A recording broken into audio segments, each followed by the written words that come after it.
सुनोगे हिस्ट्री में क्या है कि प्राचीन भारत पढ़ रहे हैं ना अभी, तो प्राचीन भारत में हम लोग उत्तर वैदिक काल पढ़ रहे हैं, और उत्तर वैदिक काल में क्या है, बौद्ध धर्म पढ़े थे कि बौद्ध धर्म जो है, तो बौद्ध धर्म के संस्थापक कौन है, तो बौद्ध धर्म के संस्थापक गौतम बुद्ध, जिनका बचपन का नाम क्या था, सिद्धार्थ। और वे कितने वर्षों के यानी कितने उम्र में घर को त्याग दिए, 29 वर्ष की उम्र में अपने घर को त्याग दिए। त्यागने का रीजन क्या था कि जब वे अपने कपिल वस्तु जो राज्य है उसको सैर में निकले, सैर करने के लिए अपने राज्य का, तो क्या देख रहे हैं, देख रहे हैं कि एक बीमार व्यक्ति है ना, गरीब व्यक्ति है जो कष्ट में है, तो उन लोगों के दुखों का कारण जानने के लिए, सत्य के खोज के लिए क्या किए, अपने घर से बाहर निकल गए, ये मतलब घर को क्या कर दिए, त्याग दिए। अब सुनो क्या है, इस धर्म का कुछ सत्य दिया गया है, क्या चीज, धर्म के सिद्धांत, कि बौद्ध धर्म के सिद्धांत कौन कौन सा था। तो सबसे पहले क्या है, 4 महान सत्य, मतलब कि जो बौद्ध धर्म है, तो बौद्ध धर्म के 4 महान सत्य कौन सा है। तो सबसे पहले है कि संसार दुख और चिंता से भरा हुआ है, मतलब ये पूरा जो संसार है क्या चीज से भरा हुआ है, दुख से और चिंता से, मतलब कि संसार के जितना भी लोग हैं सब लोग किसी न किसी प्रकार से दुखी है और कोई ना कोई चिंता में डूबा हुआ है। फिर आगे बताए दूसरा सत्य कि सभी दुखों का कारण इच्छा है, क्या है, सभी दुखों का कारण क्या है, इच्छा है। ये कैसा है कि कोई भी अगर इच्छा करता है, जैसे कोई पढ़ रहा है और एग्जाम में सोच रहा है कि हम फर्स्ट आने वाले हैं, तैयारी किया और फर्स्ट नहीं आया, यानी कि उसका इच्छा जो है वो पूरा नहीं हुआ, तो इच्छा पूरा नहीं होगा तो व्यक्ति क्या हो जाएगा, दुखी हो जाएगा। समझ में आया। फिर दूसरा है, तीसरा महान सत्य है कि इच्छाओं का दमन या नियंत्रण, मतलब अगर इच्छा जो है तो उस इच्छा का या तो दमन कर देंगे या फिर उस इच्छा पर क्या करेंगे, नियंत्रण जब कर लेंगे तो करके दुखों को समाप्त किया जा सकता है।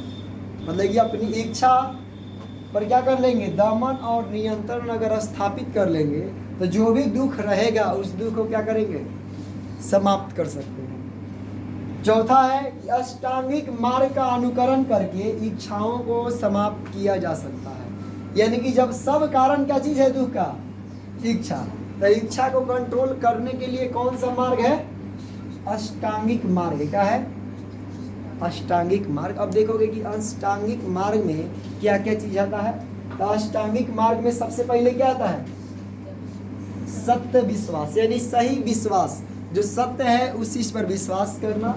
दूसरा चीज है सत्य विचार, यानी कि अपना अगर सही विचार रखेंगे तो भी क्या होगा, इच्छा को दमन किया जा सकता है। तीसरा है सत्य कार्य, मतलब जो भी कार्य करोगे वो सही कार्य करोगे, सत्य कार्य करोगे। उसके बाद क्या है, सत्य आजीविका, मतलब जो जीवन जी रहा है, अपना आजीविका जीवन यापन कर रहा है, उसको सही तरीका से जियोगे।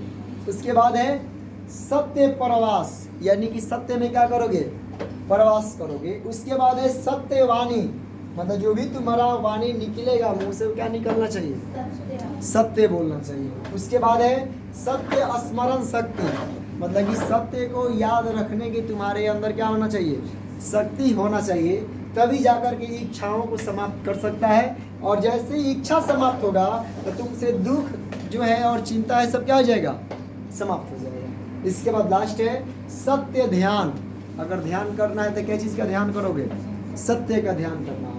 इसके बाद है तीसरा जो महान सत्य है वो है निर्वाण में आस्था जब समाप्त होती है, मतलब जब व्यक्ति निर्वाण में जाता है तो निर्वाण में क्या हो जाता है, जब आस्था समाप्त हो जाता है तब पुनर्जन्म जो है समाप्त होती है तथा निर्वाण की प्राप्ति हो जाती है। और जब आस्था समाप्त होगा, पुनर्जन्म समाप्त हो जाएगा तो क्या चीज़ मिल जाएगा, निर्वाण की प्राप्ति हो जाएगा। इसके बाद है चौथा इनका महान सत्य अहिंसा में विश्वास, क्या चीज में, अहिंसा में विश्वास, यानी किसी भी जीव जंतु को कष्ट नहीं पहुंचाना, किसी भी जीव जंतु की हत्या नहीं करना, किसी भी जीव जंतु को क्या करना, उसके आत्म को आघात नहीं करना। समझ में आ रहा। अब यहाँ अहिंसा बनने के लिए मुर्गा खाना छोड़ना होगा, मछली खाना छोड़ना होगा तब जा करके अहिंसावादी बनोगे, लेकिन यहाँ बनने वाला कौन हो? कैसे नहीं है, कौन तो जरूर बन जाएगा। अहिंसा नहीं बनेगा, कौन आने वाला समय में नहीं हो सकता है कि वो अहिंसावादी बन जाएगा। हमारे गांव की जिम्मा लिए है। अब क्या है, कर्म का सिद्धांत, मतलब जो कर्म करोगे उस कर्म का क्या सिद्धांत बना कर करोगे, सिद्धांत के अनुसार कर्म करोगे। और छठा सत्य है कि ईश्वर का अस्तित्व। क्या चीज?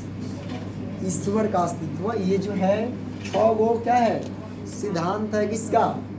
बौद्ध धर्म का। इसके बाद हम दूसरा धर्म जानेंगे, जैन धर्म। क्या चीज?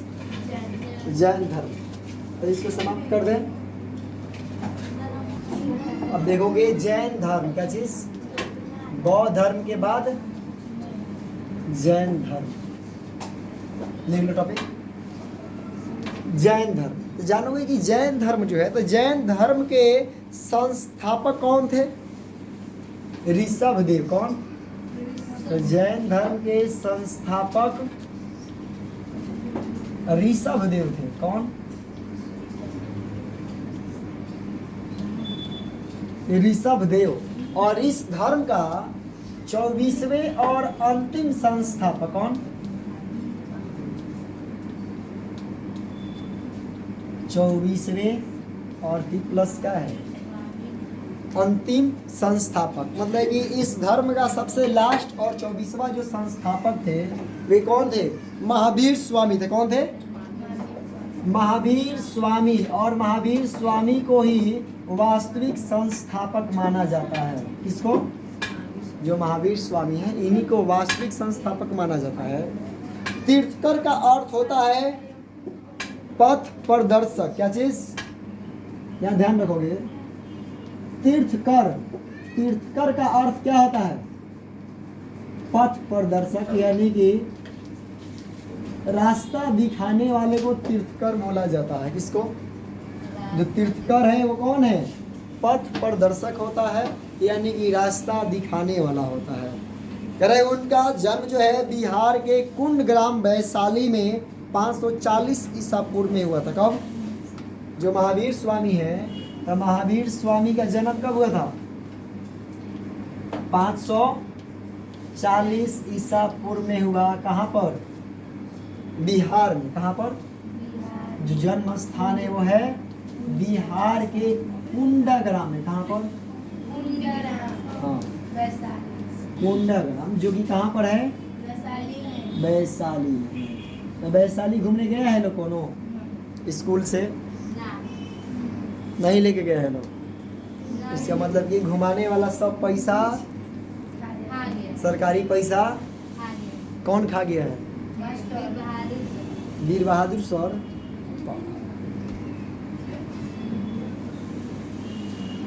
ठीक है, कोनो बात नहीं है। अब अपने पैसा से जाके घूमोगे, बचपन में नहीं घूमा तो 55 में जाकर के घूम लोगे वैशाली। चलो सुनो आगे। करे इनके पिता का नाम सिद्धार्थ तथा माता का नाम त्रिशला था। क्या नाम था? क्या देना। अब देखोगे कि जैन धर्म के जो संस्थापक रहे वो कौन रहा? महावीर स्वामी। कौन? जो महावीर स्वामी हैं, इन महावीर स्वामी का जन्म मालूम चल गया कहाँ? वैशाली जिला में, कुंडग्राम में, बिहार में हुआ। इसके बाद देखोगे कि इनके पिता का नाम क्या था? इनके पिता के नाम था सिद्धार्थ। क्या नाम था? सिद्धार्थ था इनके पिता के नाम। और फिर इनकी माता, अब सिद्धार्थ देखो, सिद्धार्थ गौतम बुद्ध का भी नाम है, लेकिन गौतम बुद्ध के पुत्र ये नहीं है, समझ में ना। दूसरे सिद्धार्थ के पुत्र हैं महावीर स्वामी। और इनके माता के नाम था त्रिशला। क्या नाम था? हाँ, इनकी माता का नाम है, जो महावीर स्वामी जी के माता का नाम क्या है? त्रिशला नाम है। करा इनकी पत्नी का नाम यशोदा तथा पुत्री का नाम अनोजा था। क्या था? अनोजा। अब देखोगे इनकी जो है पत्नी किसकी? महावीर स्वामी। तो महावीर स्वामी जो है इनकी पत्नी का नाम क्या है? यशोधरा। ठीक। और इनकी पुत्री जो थी क्या? इनकी पुत्री का क्या नाम था? अनुजा। ध्यान रखो क्या नाम है इनकी पुत्री का नाम जो है वो अनुजा। कह रहा ये सत्य की खोज के लिए 30 वर्ष की आयु में सन्यासी हो गए। ये भी महात्मा गौतम बुद्ध के जैसा क्या बन गए? सन्यासी बने। कितने वर्ष की उम्र में? 30 वर्ष की उम्र में। ध्यान रखोगे दोनों चीज। ये जो गौतम बुद्ध है 29 वर्ष की उम्र में सन्यासी बने, गृह त्याग दिए। और जो महावीर स्वामी है वो 30 वर्ष की उम्र में क्या कर दिए? घर को त्याग दिए सत्य की खोज के लिए।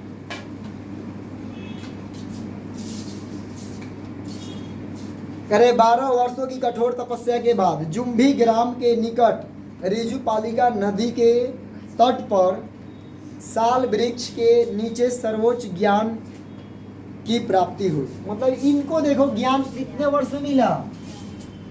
इनको जो है ज्ञान वो 12 वर्ष के पश्चात मिला। कितने तपस्या के बाद? 12 वर्ष के बाद। और कहाँ पर मिला? तो जुम्भी ग्राम में मिला। कहाँ पर? कौन से गांव में? जुम्भी ग्राम, मतलब जुम्भी जो गांव है। और इनको भी पेड़ के ही नीचे शिक्षा ज्ञान मिला। तो कौन से पेड़ के नीचे? इनको साल के वृक्ष के नीचे मिला। किसके? साल वृक्ष। जो साल वृक्ष है इस वृक्ष के नीचे इनको ज्ञान प्राप्त हुआ। तो इन दोनों में थोड़ा सा माल मिल रहा है ना कुछ। ये क्या है कि जो गौतम बुद्ध है तो गौतम बुद्ध जो है 29 वर्ष की उम्र में घर को त्यागे। और जो महात्मा क्या है महावीर स्वामी है 30 वर्ष की उम्र में घर को त्यागे। महात्मा गौतम बुद्ध जो है उनको कहाँ पर ज्ञान मिला? बोध गया में ना। कौन से वृक्ष के नीचे? पीपल के वृक्ष के नीचे उनको ज्ञान प्राप्त हुआ। और ये जो है महात्मा क्या है महावीर स्वामी जो है इन 12 वर्षों के पश्चात, मतलब 12 वर्ष तपस्या करने के बाद, तप करने के बाद इनको ज्ञान मिला कुंभी ग्राम में साल वृक्ष के नीचे मिला। समझा रहा ना? साल का पेड़ होता है। 30 वर्षों तक अपनी शिक्षा का उपदेश देने के बाद 468 ईसा पूर्व में राजगृह के निकट पावापुरी में 72 वर्ष की आयु में देहांत हो गया। कितने? इनकी जो मृत्यु है ये मृत्यु कितने वर्ष में हुआ? 70 वर्ष की उम्र में। कितने? 70 वर्ष की उम्र में मृत्यु हुआ। और ये कितने वर्षों तक अपने ज्ञान को दिए? 30 वर्षों तक अपने ज्ञान का प्रचार प्रसार किया। समझ में आया? जो महात्मा गौतम बुद्ध है तो महात्मा गौतम बुद्ध कितने वर्षों तक? 80 वर्ष की उम्र तक अपना प्रचार प्रसार करते रहे। जिनका मृत्यु 400 क्या चीज? 72 वर्ष में। क्या चीज? 72 वर्ष में बहु खे लोग। हम क्या बोले? हम बोले कि 30 वर्षों तक अपने ज्ञान का प्रचार करते रहे। मतलब ज्ञान मिला जब तो 30 वर्षों तक क्या किए? अपने ज्ञान का प्रचार करते रहे। और जिस तरह से ये थे महात्मा गौतम बुद्ध की 29 वर्ष के उम्र से क्या किए? घर को त्याग दिए। और फिर 7 साल के बाद उनको तप करने के बाद क्या मिला? जब ज्ञान के प्राप्त हुआ बोध गया पीपल के वृक्ष के नीचे, तो फिर उनको क्या हुआ? वे अपने जीवन यानी कि 80 वर्षों तक अपने ज्ञान का क्या करते रहे? प्रचार करते रहे। और 80 वर्षों की आयु में ही उनकी मृत्यु हो गया। और इसके बाद है पढ़ेंगे अगला धर्म कि जैन धर्म के सिद्धांत क्या है? जैन धर्म के सिद्धांत को देखोगे कि जैन धर्म का आखिर सिद्धांत कौन कौन सा रहा।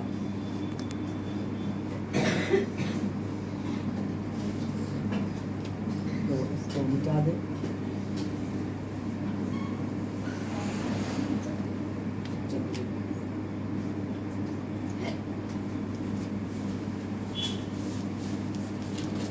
जैन धर्म के सिद्धांत देखोगे। सिद्धांत इनका कई गो रहा। सिद्धांत रहा सबसे पहले निर्वाण। क्या रहा? और निर्वाण मतलब होता है मोक्ष की प्राप्ति। क्या चीज? मोक्ष प्राप्ति।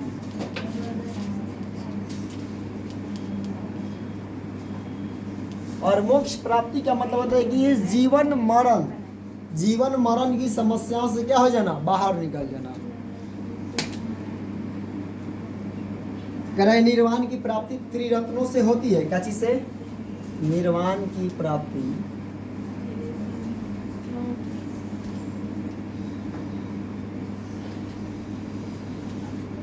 त्रिरत्नों से होती है। अब ये त्रिरत्न कौन कौन है? तो त्रिरत्न देखोगे कौन है? तो एक नंबर में त्रिरत्न जो है वो होता है सच्चा विश्वास। क्या चीज? सच्चा विश्वास करेंगे उससे भी मोक्ष की प्राप्ति होने वाला है। दूसरा जो त्रिरत्न है वो है सच्चा ज्ञान। क्या चीज?